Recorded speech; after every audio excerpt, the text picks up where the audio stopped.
Hey, we're about to have a speech from Donald. And here's James and Miss Charlotte, my wife. And guess who's over here? Have you ever wanted to host a formal gathering and thought, what is the proper etiquette for a dinner party? I can answer that question and provide you with the information you will require to make your next dinner party a great success. Mike Lininger is a scholar and editor, and he has provided the proper etiquette for a dinner party. He states to plan your dinner party in advance. Make sure your invitations are mailed no more than 3 weeks in advance, so people may not forget. You also want to provide enough time in between for any obstacles they may need to cover so they can attend. Your menu should be planned with items that the hostess has made previously. If the hostess would like to try new items, the 3 weeks would be a great way for her to try out new recipes. Pay close attention to a well-balanced meal. A rule of thumb: not too spicy, not too sweet. An assortment of foods with different tastes and textures. Stay within the seasons of your meal, and remember the size of your kitchen and any limitations that you may have. Make sure all linen is ironed, all silverware is polished, and your glasses are sparkling when they are set on the dinner table.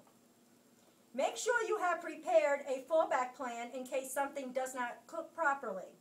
Examples of some foods are soup, fresh fruit cup, and shellfish, either roast meat or fowl and a vegetable, salad and dessert. The night of the big event, guests should be greeted at the door by either a housekeeper or hired help. They also take their coats, purses, etc. The hostess should be near the door so she may greet all of her guests. There may be some latecomers. The hostess is to circulate, and when a new guest arrives, excuse herself and greet her guest. Once everyone has arrived, pre-dinner drinks are served at least 1 hour prior to dinner. Also, that allows for any latecomers. Water glasses are filled, candles are lit, and the first cold course is set on the table before the guests arrive to the dining area. After drinks, the guests are invited to the dining area where the hostess, being the last to enter. Place cards are acceptable but not required. If there are none, the hostess will indicate where the guests are to sit. Women sit down first, and men hold the chairs for women on their right. The men sit down after the hostess.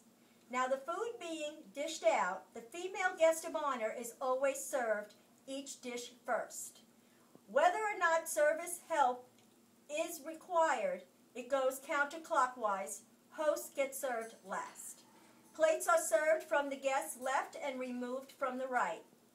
Very formal staff will stand behind the hostess's chair.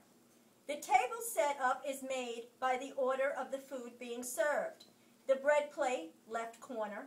Salad fork, under the bread plate.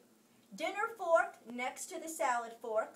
Plates are stacked one on top of another in the order being served.